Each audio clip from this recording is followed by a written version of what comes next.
लेकिन राज्यों के स्तर पर क्या कुछ कदम उठाए जा रहे हैं? बड़ी खबर इस वक्त की। उत्तर प्रदेश के मुख्यमंत्री योगी आदित्यनाथ ने सभी राज्यों को चिट्ठी लिखी है। जी हां, योगी आदित्यनाथ नोएडा जा रहे हैं। नोएडा में तमाम स्थितियों को समझने की कोशिश करेंगे। वहीं दूसरी तरफ जो तमाम राज्य हैं उनको चिट्ठी लिखी है कि जो यूपी के लोग आपके राज्यों में रहते हैं, कृपया करके आप उनका ध्यान रखें। हमें आपदा से मिलकर लड़ना है। हिमांशु हमारे सहयोगी गाजियाबाद से हमारे साथ जुड़ रहे हैं। हिमांशु, सीएम आज पहुंच रहे हैं नोएडा, लेकिन जो पलायन करने वाले लोग हैं क्या गाजियाबाद में नजर आ रहे हैं? आनंद विहार में तो सन्नाटा है।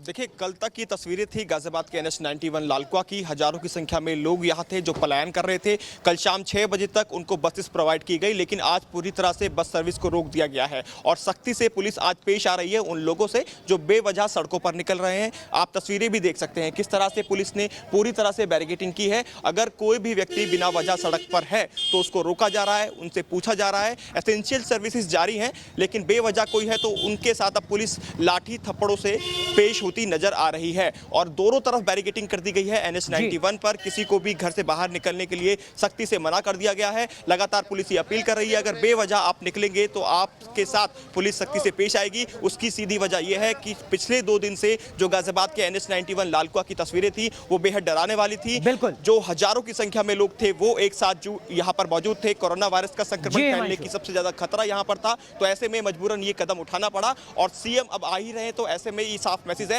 लॉकडाउन को सफल बनाना। बिल्कुल, तो किस तरीके के दिशा निर्देश मुख्यमंत्री खुद आकर देते हैं नोएडा में, इंतजार इस बात का भी रहेगा। लेकिन रुक करते हैं महाराष्ट्र का। हमारे सहयोगी शैलेंद्र सिंह हमारे साथ मुंबई से जुड़ रहे हैं। शैलेंद्र, 200 से ज्यादा मामले, महाराष्ट्र नंबर 1 पर पहुंच चुका है कोरोना के संदिग्धों के मामले में। किस तरीके के कदम और आने वाली स्थिति में किस तरीके की रणनीति?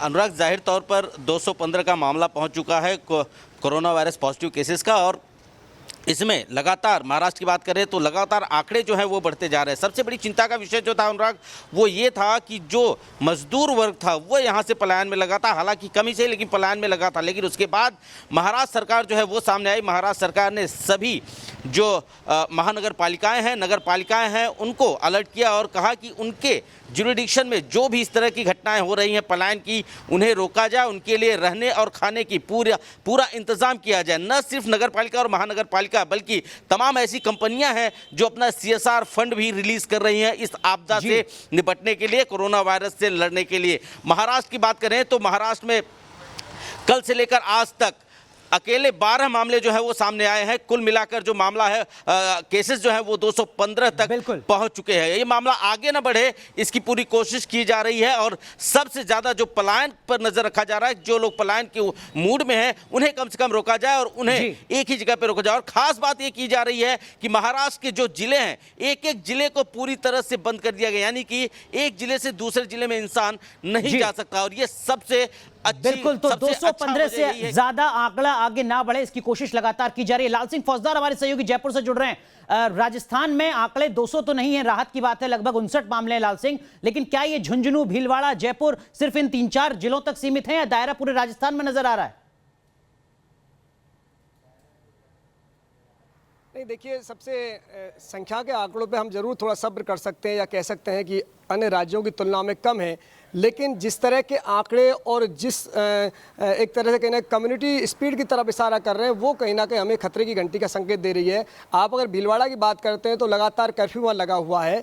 अजमेर में जो कल केस पाए गए हैं वो बड़े खतरनाक है क्योंकि एक ही परिवार के 4 लोग पॉजिटिव पाए गए हैं, ये बड़ी खतरे की घंटी है। इसके बाद झुंझुनू में कर्फ्यू लगा रखा है, जयपुर के 7 थाना क्षेत्रों में कर्फ्यू लगा रखा है, भीलवाड़ा में लगातार आज 10वां दिन कर्फ्यू लगा हुआ है।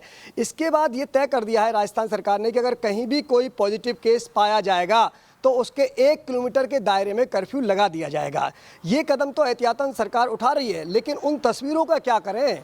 उन जो सड़कों पे हजारों का हुजूम उमड़ता हुआ हम देख रहे हैं, पैदल मजदूरों को जाते हुए देख रहे हैं, इस आड़ में तमाम स्टूडेंट जा रहे हैं। और देखिए गंभीर बात क्या होती है कि सरकार ने प्रयास तो ये किया कि जो दिहाड़ी मजदूर हैं उनको घर भेजा जाए, लेकिन जैसे ही इसके प्रयास किए गए, बसें लगाई गई, तो ना केवल मजदूर बल्कि वो तमाम जो लोग रह रहे थे, चाहे वो नौकरी पेशा है या चाहे व्यापार कर रहे हैं, वो भी इस आड़ में निकल गए। और आलम ये रहा कि सिंधी कैंप पे अगर शनिवार की तस्वीर देखें, रविवार की तस्वीर देखें तो 20 से 25 हज़ार लोग इकट्ठे हो जाते हैं। सड़कों पर हजारों का हुजूम उड़ता है। बिल्कुल, ये किस तो ओर संकेत दे रहा था? चुनौती- आखिर इसी को कोशिश हो रही है रोकने जी। की, तो लॉकडाउन की सारी कवायद फेल होती दिख रही थी जी। इसलिए इसको रोकने की जो कोशिश की गई है। अब बसें बंद हो गई हैं, सरकारी बसें अब नहीं जाएंगी, जो मजदूर जहां है वहीं उसको रोकने की व्यवस्था की जा रही जी। है। उनके लिए राशन पानी की व्यवस्था सरकार के स्तर पर भी की जा रही है, एनजीओ के स्तर पर की जा रही है। लेकिन एक तरफ मैं ध्यान जरूर दिलाना चाहता हूं, अभी कुछ जिलों से ऐसी खबरें आ रही हैं जो बेहद गंभीर है। जैसे दौसा की बात करें तो वह प्राइवेट वाहनों से आज भी दिहाड़ी मजदूरों को ले जाया जा रहा है अन्य प्रदेश।